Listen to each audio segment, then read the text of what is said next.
Olá pessoal, eu sou a Michele Martins, sou consagrada da comunidade nos Passos do Mestre e hoje eu estou aqui para partilhar um pouquinho com você sobre a história do Cardeal Vantuan, que quem nos conhece já deve saber, a gente tem por ele uma grande devoção e suplica para que logo ele possa ser reconhecido como santo da igreja. O seu processo de beatificação está em andamento.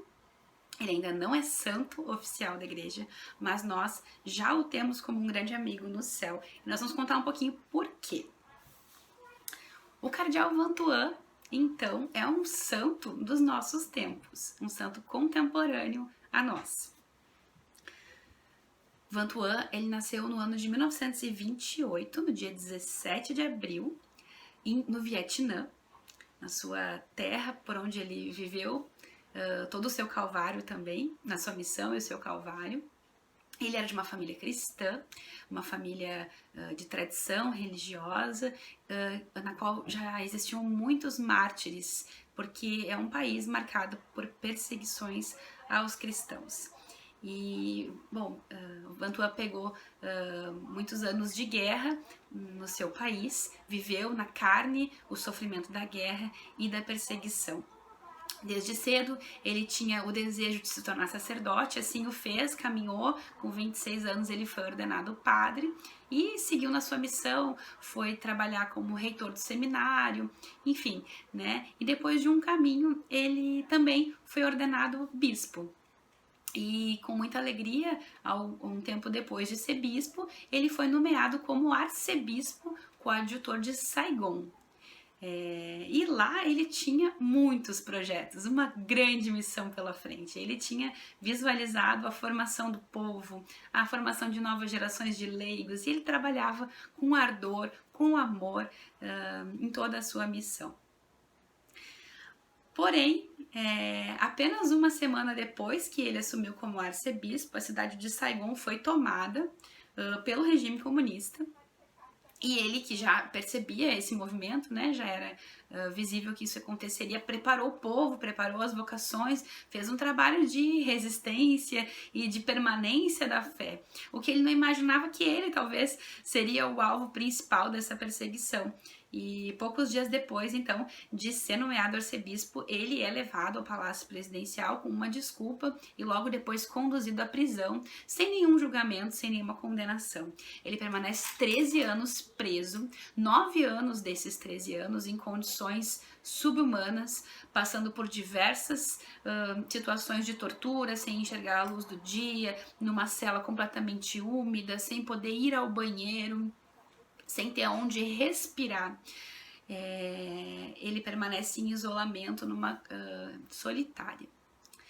E ele foi transferido diversas vezes ao longo desses 13 anos, também porque ele era um preso muito problemático.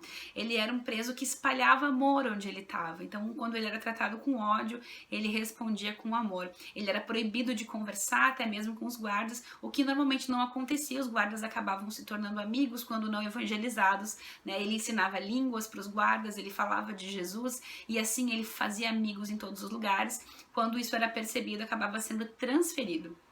Ele conseguiu, numa das suas correspondências para casa, solicitar um xarope para dor no estômago e logo entenderam que ele queria vinho para poder celebrar a missa. Então, com algumas gotas de vinho na palma da mão e de água, ele celebrava todos os dias a Eucaristia no cárcere.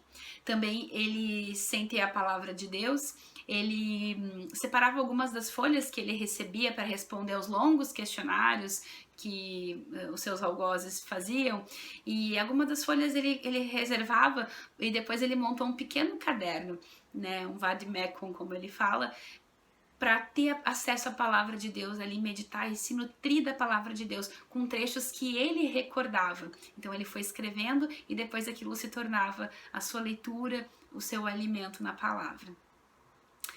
Também ele, apesar de todo o sofrimento e a humilhação, conservava a esperança e o bom humor. Vantuan entendeu que o momento presente era o momento de viver a santidade. Ele não deveria esperar quando fosse libertado, quando estivesse com o seu povo, mas que ali naquela prisão, Deus pedia a ele que voltasse ao essencial e que permanecesse fiel na obediência, no amor e na vivência da santidade. E foi assim, um passo de cada vez, como ele mesmo diz, com um ato reto de cada vez que ele viveu uma vida santa. E é assim que ele nos ensina, com um passo de esperança de cada vez, a viver uma vida de esperança. Tem um dos fatos muito engraçados e interessantes da evangelização de Vantuan na prisão, a um dos guardas, que pergunta para ele quem é Jesus. Ele apresenta Jesus de uma maneira inusitada, dizendo que Jesus tinha muitas falhas, né? E eu vou dizer para vocês quais foram as falhas de Jesus que ele falou para esse policial. Ele explica que o Senhor não parece ter uma boa memória, uma vez que ele esquece os pecados. Ele não é definitivamente um bom administrador, já que dá mais importância a uma ovelha perdida do que as 99 mantidas no rebanho. Além disso, ele nem sequer é bom em fazer contas, já que paga aos trabalhadores da última hora o mesmo que aqueles que trabalharam na vinha o dia inteiro. Então, de uma forma muito bem-humorada, muito humana, ele traz a evangelização até mesmo no cárcere. Ele leva Jesus a todos os lugares, porque ele mesmo é a imagem de Jesus. Um grande homem que viveu o sofrimento intenso até o final da sua vida, porque mesmo depois de liberto, depois de 13 anos de prisão, em 1988, ele foi liberto, ficou na sua cidade, logo depois foi convidado a se retirar, foi expulso do seu país, não pôde mais retornar para sua terra natal.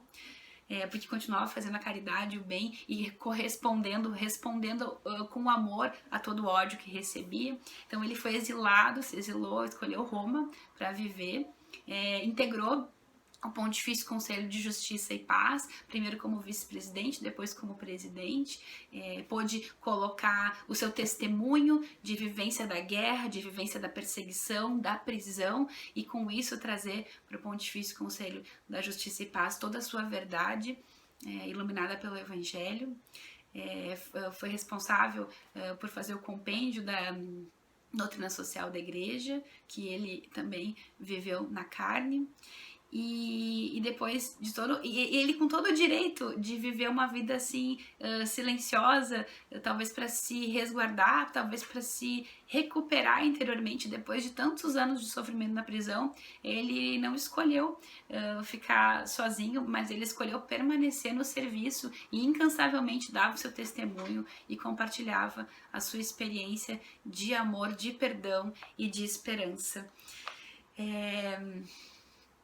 Uma das frases mais célebres de Vantuan: as obras de Deus não são Deus. Quando ele, na prisão, se dá conta de que deixaria para trás todo o seu processo, toda a sua evangelização, o seu trabalho de formação dos leigos, dos jovens, das vocações, né? Ele coloca para Deus: mas quem vai dar continuidade a tudo isso que eu comecei? Então Jesus diz para ele: as obras de Deus não são Deus. Escolhe Deus. Escolha Deus. E é isso que ele também nos deixa como testemunho. Escolhamos Deus e não as obras de Deus ou as coisas que parecem estar com Deus, mas a Deus unicamente. E vivamos o momento presente com toda a força do nosso coração, desejando a santidade. Depois de todo esse sofrimento, Vantuan veio a falecer no ano de 2002, após lutar contra um terrível câncer. Então teve os últimos dias, os últimos meses de muita luta e permaneceu com a mesma alegria, com a mesma serenidade em todo o seu sofrimento. Por isso, Vantuan é para nós um modelo de santidade, um modelo de vivência do discipulado diário, modelo de esperança e modelo de unidade. Eu queria convidar vocês a rezarem comigo. Nós temos aqui uma pequena relíquia de Vantuan e eu vou rezar a oração também pedindo pela breve canonização, para que logo ele seja reconhecido como santo que é. Deus onipotente e eterno, Pai, Filho e Espírito Santo, dou-vos graças por ter dado à Igreja o testemunho heróico do cardeal Vantuan.